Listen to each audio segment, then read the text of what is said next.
Bien-aimés dans le Seigneur, je vous salue au nom puissant de notre Seigneur Jésus-Christ. Encore une fois, nous voici dans notre émission Vie en Christ. Nous partageons sur les chrétiens et la délivrance. Aujourd'hui, avant de clôturer ce grand chapitre, nous allons quand même voir d'autres moyens par lesquels les esprits impurs, bien sûr, entrent dans la vie des personnes. Vous allez peut-être pas accepter certains de ces éléments, mais bon, écoutez, nous allons quand même essayer de dire la vérité par rapport à ce que le Saint-Esprit nous donne afin de vous le transmettre dans cette émission. Nous allons parler d'un élément qui est très commun, par exemple, dans les pays sous-développés. Je ne veux pas dire que c'est peut-être commun dans les pays sous-développés parce que cela se fait partout de toute manière. Dans tous les pays de la Terre, ces éléments existent d'une manière ou d'une autre, d'une forme ou d'une autre. Je vais utiliser la forme purement, je peux dire, africaine parce qu'elle est plus peut-être compréhensible en ce moment même où je suis en train de vous parler et de vous partager cela. Lorsque nous allons chez les féticheurs, par exemple, d'abord, qu'est-ce qu'un féticheur? Un féticheur, si on le définit, c'est une personne qui travaille dans l'occulte aussi, pour faire tant de choses, de la divination, pour porter des sorts, porter entre parenthèses des guérisons et autres.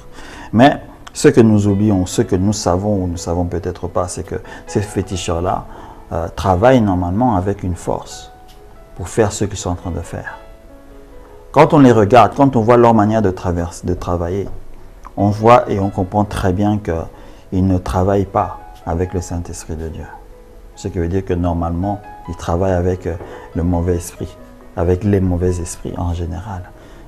Les féticheurs, ce sont des acolytes de l'ennemi. Ce sont des acolytes du diable d'une manière ou d'une autre. Lorsque nous allons chez eux chercher quelque chose, de l'argent, de la chance, des femmes, je ne sais pas quoi, un travail, des enfants, tant de choses, vous savez.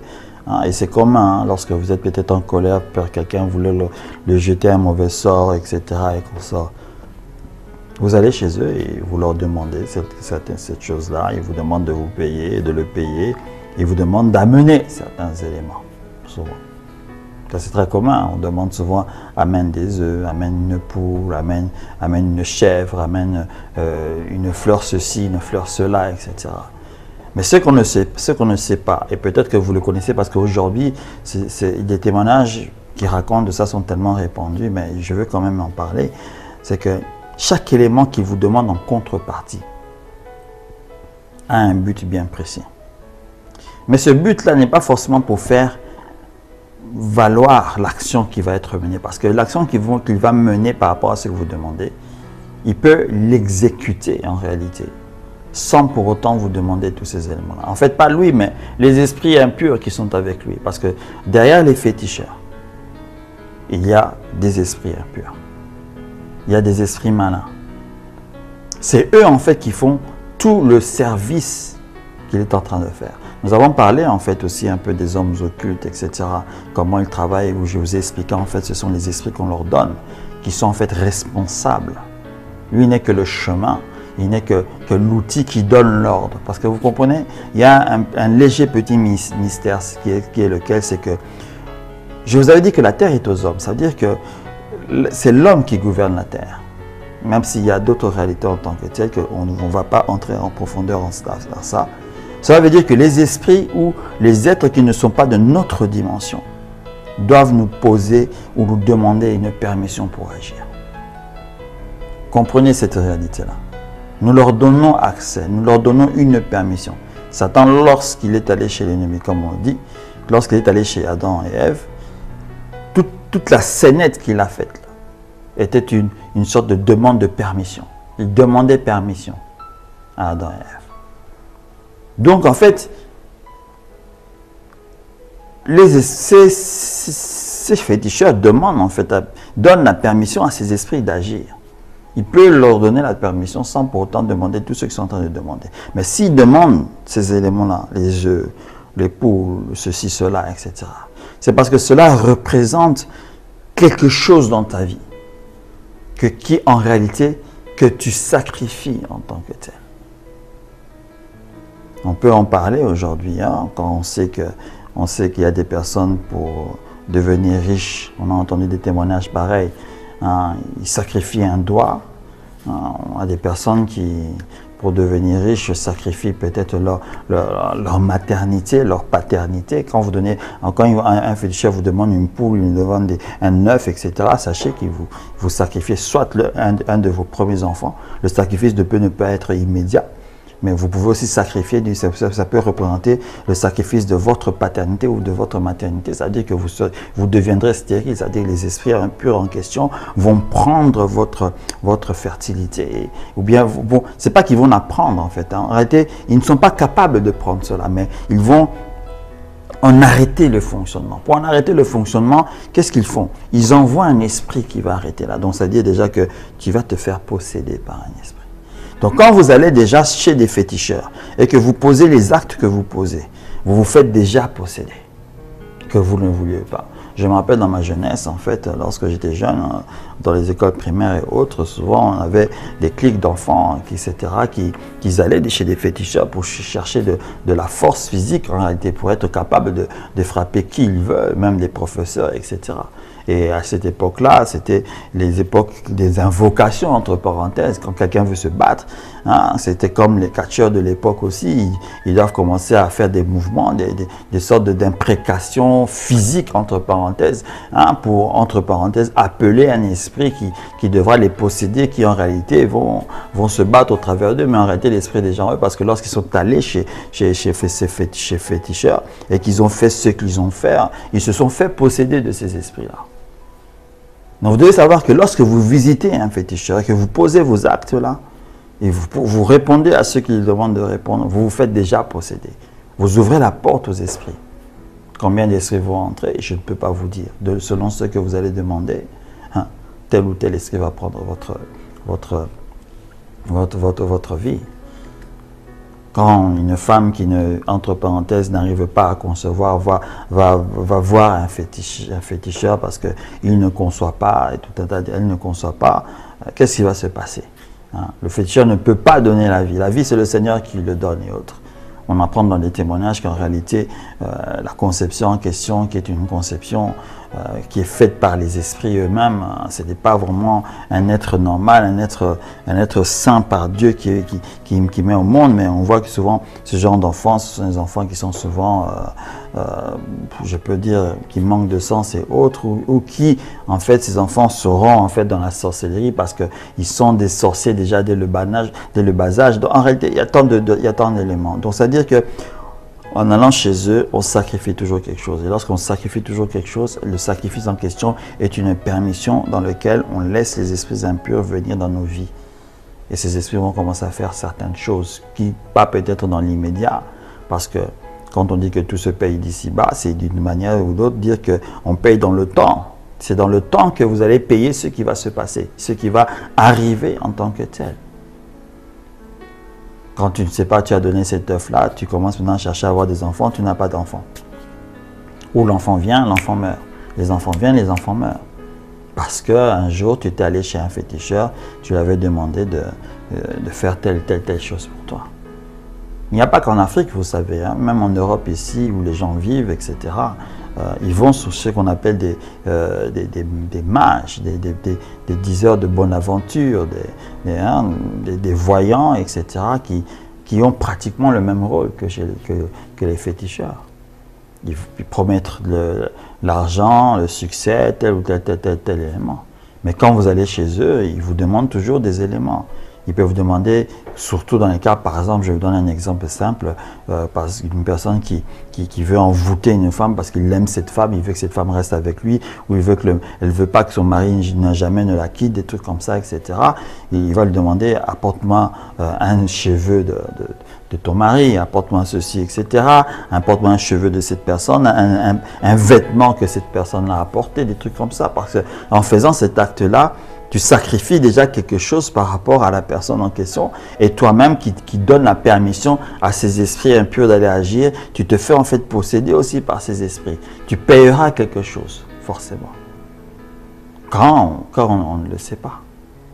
Je pense avoir dit un jour dans une de mes émissions, où j'avais donné l'exemple d'une émission phare qui passait à la télévision et qui passe, je pense, jusqu'à aujourd'hui. Dans cette émission-là, par exemple, lorsque on vous demandait, on vous posait des questions préliminaires pour voir si vous étiez éligible hein, à l'émission, on vous demandait clairement quelle est la personne que vous aimez le plus, qu'est-ce que ceci, qu'est-ce que cela. Donc, ce genre de questions qui peuvent vous faire comprendre que quand vous perdez cet élément-là, c'est comme si votre vie était foutue. Mais en réalité, lorsque vous donnez les noms de ces personnes-là et que vous êtes accepté dans ce système-là, vous êtes en train en réalité vous avez en fait, sans le savoir, sacrifié les personnes en question. Vous avez permis en fait à ce que ces personnes puissent être vendues en fait à l'ennemi. Et sans le savoir, un bon jour, vous allez peut-être voir que ces personnes ont un accident, une maladie peut arriver chez eux, tout un tas d'histoires. Sans le savoir comme cela, parce que vous sacrifiez quelque chose. Et comme je viens de vous le dire, ces sacrifices-là, il y a des esprits impurs qui sont toujours derrière cela. C'est très fréquent. En Amérique du Sud, nous avons ces mêmes phénomènes-là. Surtout en Amérique du Sud, c'est souvent pour chercher la richesse ou bien l'amour. En fait, ce n'est pas de l'amour, c'est de l'aveuglement, parce que le jour où ce sort, entre parenthèses, va tomber, ce charme va tomber, en fait, le charme en question, c'est l'aveuglement d'un esprit impur. Si le jour où cet esprit va être fatigué d'aveugler la personne en question, hein, vous allez voir, les conséquences vont apparaître. Vous allez voir ce genre de choses quand vous demandez un sort pour l'amour et autre chose. Ça peut peut-être durer 20 ans, 50 ans, mais ça termine toujours mal. Ce n'est pas quelque chose qui dure. Même pour les sacrifices pour les richesses, etc. Vous allez avoir de l'argent, mais un bon jour, vous deviez payer, vous allez perdre tout ce que vous avez reçu. Parce que l'ennemi ne donne rien gratuitement. Le Seigneur lui donne gratuitement, mais l'ennemi, non. L'ennemi, tu vas payer avec ta vie. Tu vas toujours payer avec ta vie ou avec quelque chose. Si tu veux continuer dans ce sens-là, il va te demander, ok, entre dans plusieurs styles de sacrifice. Ouais, donc, un élément très important, disons, une porte très importante, c'est celle-là. Allez voir les féticheurs, les diseurs de bonne aventure, ces gens qui croient connaître, entre parenthèses, l'avenir, qui en fait utilisent des esprits familiers. Parce que vous devez savoir que les esprits familiers connaissent comment fonctionne une famille et peuvent d'une certaine manière tracer, pas qu'ils tracent le destin de la famille, mais ils peuvent voir un peu, comprendre par rapport aux circonstances et au temps, comment que certaines choses peuvent se faire. Ils utilisent ces esprits-là pour vous dire ces choses que tu vas devenir ceci et cela. Et pour croire que l'élément est vrai, le diable peut, pour bien t'enraciner en cela, il peut aider un peu que cette destinée va dans ce sens. Mais un jour, tu vas payer. Quand tu vas chez les mages pour demander le numéro du loto gagnant, tout un tas d'histoires, tu paieras ça aussi un jour. Moi, j'ai toujours posé des questions et je pose toujours ces mages, etc., qui promettent que vous aurez le ticket gagnant du loto, etc. Moi, si j'étais un d'eux, je ne mettrais pas d'affiche derrière ma maison que je suis mage et je vous donne le ticket gagnant. Non, non, non. Chaque semaine, je ferai pour moi-même le ticket gagnant. Réfléchissez un peu. Pourquoi eux, chaque semaine, ils ne font pas le ticket gagnant pour eux-mêmes, mais ils vous le proposent. Vous croyez que c'est par amour qu'ils le font? Non. C'est parce qu'il y a quelque chose de diabolique, de sorcellerique, qui est lié au monde des ténèbres, derrière cette action qu'ils vont entreprendre avec toi pour te donner ce ticket gagnant-là. Vous comprenez? Donc, on doit faire très attention. Les esprits impurs, ils ont une manière... Comment ils appellent l'esprit malin? Ils sont malins. Des éléments qu'on croit souvent tellement innocents. Un élément qui est encore très très innocent, par exemple, c'est la musique. La musique aussi peut être une porte d'entrée aux esprits impurs, vous le savez. On parle aujourd'hui de musique profane, de musique séculaire, de musique chrétienne. On essaie souvent de diviser ces trois musiques pour donner certaines explications, permettre que l'un peut être utilisé au tout un tas d'histoires. Je pense que le Seigneur nous permettra de faire un peu une émission propre peut-être à la musique pour essayer de comprendre en réalité ces termes, pourquoi on parle de musique mondaine, profane, séculaire, ou entre parenthèses chrétienne, et je peux dire aussi religieuse, parce que ce qui est religieux n'est pas forcément chrétien, mais il y a des soi-disant musiques chrétiennes aussi qui ne sont en réalité pas enracinées dans la parole de Dieu. Est-ce que ces musiques-là doivent être écoutées? Il y a des musiques mondaines qui forcément ne sont pas profanes, mais est-ce qu'elles doivent être écoutées par une personne qui se dit fils de Dieu? On va essayer de débattre ces éléments-là. Non, mais entrant dans ce contexte-là, la musique en tant que telle aussi peut être une porte d'entrée. On a des témoignages bien sûr qu'il y a des acteurs en fait qui vont signer des pactes pour avoir le succès. Et vous ne savez peut-être pas les pactes qu'ils sont en train de faire. Dans ces pactes-là, ils vont utiliser leurs pactes non seulement pour vous enrichir, mais pour vous envoûter. Et l'envoûtement, c'est de la possession d'esprit.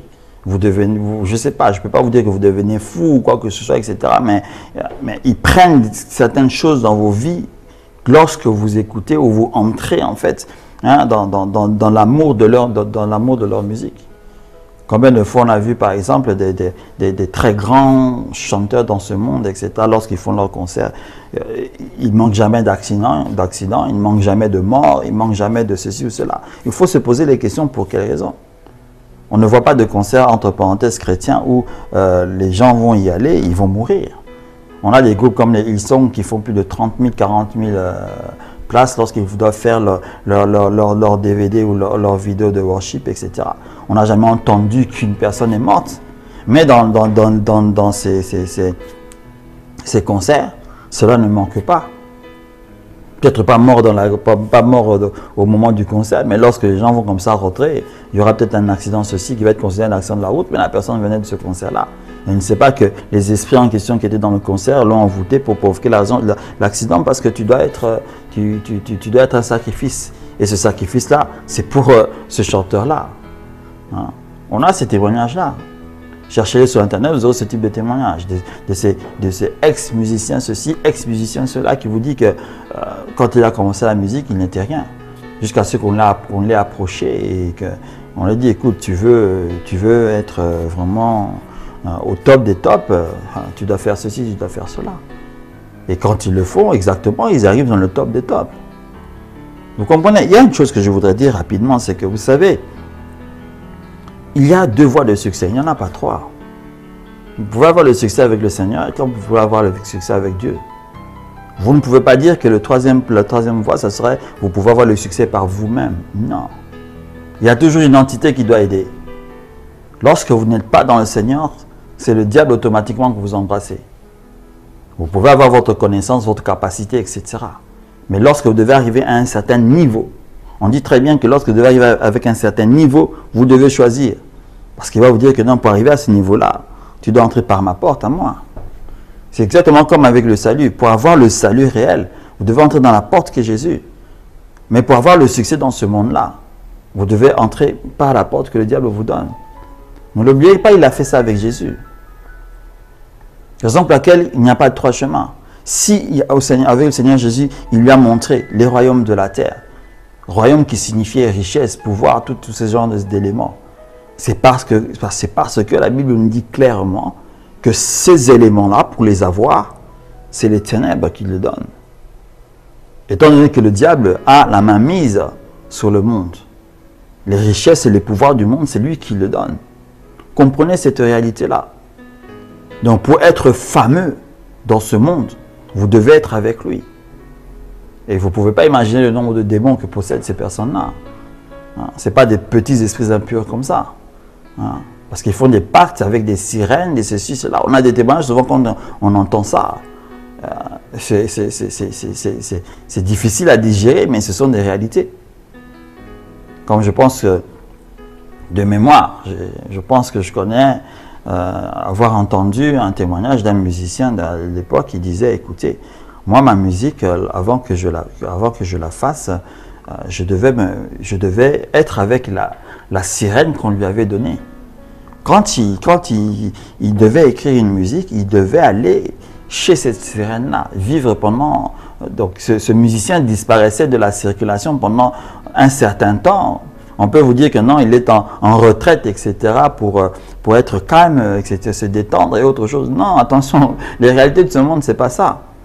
En fait, la réalité disait que non, ils n'allaient pas dans des retraites et autre chose. Ils pouvaient laisser son orchestre, etc., mais lui, il allait dans un autre monde. Il devait demeurer avec sa sirène qui était sa femme. Et lui-même n'était pas marié parce que cette sirène ne le permettait pas de se marier. Et ne le permettait pas d'être avec d'autres femmes aussi. Vous comprenez? Donc des choses, vraiment, quand on entend ça, on se dit, est-ce que c'est vraiment vrai? Mais ce sont des réalités. Si vous voulez vivre ça, allez-y, faites ça, vous allez voir. Mais vous allez aussi vous risquez aussi de laisser votre peau. Et ce n'était pas facile de se libérer de ces sirènes-là. Hein? C'était vraiment pas facile. Mais le Seigneur l'a fait grâce. Je me rappelle avoir lu un autre témoignage d'un grand musicien américain, un musicien qui jouait la basse et qui jouait de la guitare. Hein.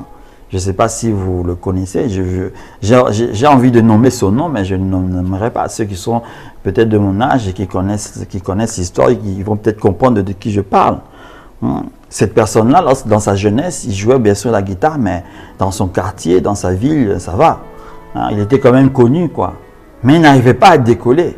Un bon jour, il jouait sa guitare parce qu'il vivait chez sa grand-mère. Vous voyez, dans ces régions comme les Alabama et autres aux États-Unis, vous allez à l'école comme ça, sur la route des champs, et tout un tas d'histoires. Et sur la route, il rencontre quelqu'un qu'il ne connaissait pas, qui lui est apparu comme ça, et qui lui a dit, écoute, on t'entend jouer la guitare tous les jours. Tu joues très bien, mais tu vois que tu n'as pas de renom. La personne en question lui dit que non, écoute, moi je peux te donner du renom. Je peux faire de toi que ton nom ne puisse pas être oublié sur cette terre. Et aujourd'hui, c'est vrai que son nom n'est pas oublié parce que tous les grands guitaristes jurent par lui. Et il a accepté, il a vendu son âme. Il a dit que la personne l'avait dit de me vendre ton âme, donne-moi ton âme. Il avait bel et bien confessé ça avant de mourir d'une manière bien sûr effroyable, qu'il avait vendu son âme au diable pour créer pour savoir écrire la musique qu'il écrit. Parce qu'il disait que je peux écrire une musique normale, mais celle qui enchante les personnes. Ça doit être, c'est depuis que je suis dans cet élément-là que j'ai. Personnellement, je connais une autre personne américaine aussi. On a eu déjà des dialogues 2-3 fois, un peu pour comprendre certains éléments. Lui, il m'a dit qu'il était dans le monde du cinéma. Il était connu dans l'écriture des scripts. Vous l'amenez une histoire, il vous fait le script de ce film-là, de la série en question. Voilà. Et quand vous voyez, la série en question cartonne. Il avait dit que pour qu'il puisse arriver à faire ça, il doit non seulement prendre de la drogue. Au moment où il prend de la drogue et que son esprit commence à vagabonder, son esprit se retrouvait ailleurs. Pendant que son esprit se retrouvait ailleurs, par une connexion spirituelle diabolique, son corps humain commençait à écrire le script.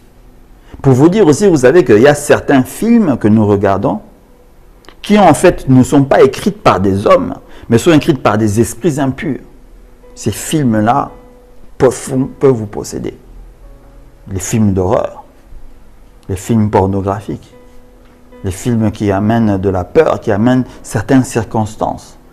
Vous ne voulez jamais arriver qu'un jour vous regardez un film, même innocent comme cela. Le film semblait innocent, mais vous vous sentez, il y a quelque chose qui ne va pas. Vous avez l'impression qu'un corps étranger est avec vous ou est en vous. Sachez que ce sont ce genre de films qui sont écrits par des démons.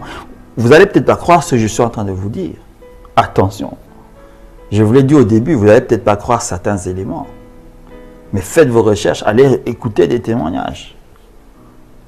Les portes d'entrée des esprits impurs, de ces esprits malins, semblent souvent des portes on ne peut pas imaginer. Comment je peux simplement regarder un simple film de guerre? Je commence à avoir une envie de meurtre, moi. Comment je peux regarder un film d'horreur et d'un coup je commence à aimer à voir le sang? Un homme normal ne peut pas changer ses émotions comme ça. Mais si un élément extérieur te fait changer des émotions, sache que l'élément extérieur là avait un esprit derrière, qui avait un but. Parce que n'oubliez pas ce que nous avons dit dans les introductions. Ces esprits malins veulent quelque chose. Ils veulent votre corps. Et c'est pour cela qu'ils utilisent tant de voies et des moyens pour nous posséder. En dehors de voir que de nous faire tomber dans le péché. D'abord, c'est pour nous posséder. Une fois qu'ils nous possèdent, une fois qu'ils sont en nous, il faut maintenant le travail qu'il leur est demandé d'être fait. Vous aider à être dans le mal, dans le péché, dans ceci, dans cela, etc. pour la perte de votre salut. Ça paraît drôle, hein? Fétiche, blizzard de bonne aventure, musique, film, ces éléments peuvent être des portes d'entrée. Ben ouais, ça, on peut en rire, hein? On peut en rire, mais ça peut faire très mal parce que ce sont des éléments qui semblent des éléments que l'on consomme tous les jours pour, entre parenthèses, peut-être notre bien ou notre divertissement. Mais ces divertissements en question nous détruisent, spirituellement parlant. On attend de porte d'entrée. Hein? On ne va pas trop demeurer là-dedans. Mais je ne voulais pas clôturer ce chapitre-là, ce chapitre-ci, sans parler quand même de ça. Ce sont des éléments où on peut en faire des émissions pour en parler.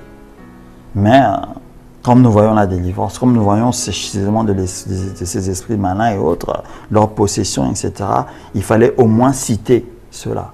Parce que ce sont des portes utilisées par eux. Je vous remercie quand même de m'avoir suivi. J'ai peut-être fait peur à certaines personnes en vous disant ces choses. Vous avez peut-être commencé à surveiller les éléments et consorts. Non, mais ce que moi je vous demanderais simplement, c'est d'être attentif et d'être en prière. N'oubliez pas, le Seigneur de Jésus nous a dit prier sans cesse.